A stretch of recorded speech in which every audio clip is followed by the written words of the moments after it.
I mean, I know this is the trees forest, but one specific on the mortgage holder, if Brian or Mike Markers sign their interest, then the mortgage holder can take the property back. And it's just an example, but that's one that's kind of, and Steffi's involved in that, and there's lots of people get hurt, and it's just an example. It's not one that we're. It's not one where there's any value because. Well, we have it listed. I mean, we got it out there. It's listed at a price that will get some money to the creditors if we can find it. I mean, we kind of want to leave it out there listed, and the only way to make the thing work for now is that we're going to have to do the management. We're losing our manager. If we got to pay a manager, you're going to be feeding that money every month. So I mean, it's just a real specific one that we want to try to get some value out of it if we possibly can. And so. And we are getting, it's the forest and the trees thing, but that's just an example of there's a property that we'd love to sit down as you guys do your evaluation and talk to you about what we know about the property and what work we've done on it, because that is, we're talking about Century Drive Mobile Home Park, 10 acres of RH property in Westside Bend. No, it's RM. It's RM. It's RM, but it has the ability to upgrade. But the point is, that may be one, go back to the discount rate, they may very well want to say, okay, we're going to come in and we'll, to what degree this trust will help fund this if it's necessary, but we want to sell this in 10 years, or we want to sell this in 5 years. I don't even know. But there's a huge upside in that property once our current situation changes. It's just, but right now, there's probably no value in that property. And so it's just one of those, we just want to make sure that there will be I want to make sure there's an avenue for that kind of input. And we don't care about we want all of our interests to go to the creditors. Right. And, but there's also some other people in there that can potentially, if we assign and put in default, we just screw them over.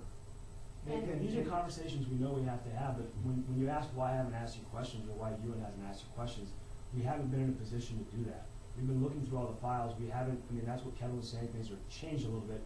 If we're in that position as a trustee or whatever else, I have tons of questions for you, but we're not in a position to make decisions on any of the properties. So, if you would have asked me why haven't you asked questions, or I would have answered those questions for you, but I wasn't in a position to specifically go property by property and ask those questions. I have a laundry list of questions on every single one of those, and that's what we want to do. We just haven't been in that spot to do it yet.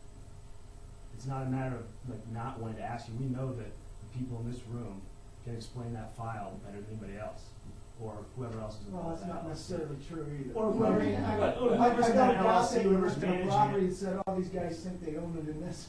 No, I get that. Discovered it's not. Right, we did. Yeah. Well, no, there are a few of those. I get surprising one. What the hell? And that's but it's not. It's God. What we're saying is there are a number of things that we have ownership interests for properties that we are really concerned not only about the partners getting screwed, but about getting the most value.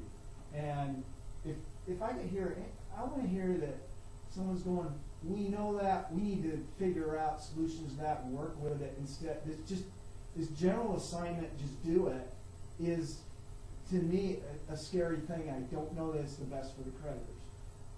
Yeah, I know that, but that's the creditors saying that, Mark, not I know, but I expected Kevin. from you guys a property by property analysis of going, we got a difference. Here's these properties. Here's a these are until we have the operating agreements, we can't read something we don't have. Right. Well, I know you have some of them. We've got some of them, but we don't have. You'd be surprised how many we don't have. So my hearing that with all the information, you guys will do the due diligence work. We have to. It's Right. our job. Right. Okay. And then, you guys' intention here is to get the most back to the creditors, but not only that, it's our economic incentive. right, right. And then the only concern I have is this mobile home park. There was a 74-year-old man who has to go back and work at this park, and he did an exchange and exchanged into this park, and the money from that exchange went to inland. So that's why we're hurting so bad on his part, and he has nothing, if that one goes into default and we're not able to get it out of the hands of the seller financer, he loses the $900,000 he put in there, and that was the whole of his wealth. So, I mean, that's a real personal thing for us, and to go, okay, transfer it, put it in default, and just let this guy just suffer the consequences, it's not morally right for me. Well, I hear you. Yeah. I don't know how to say it. I hear you.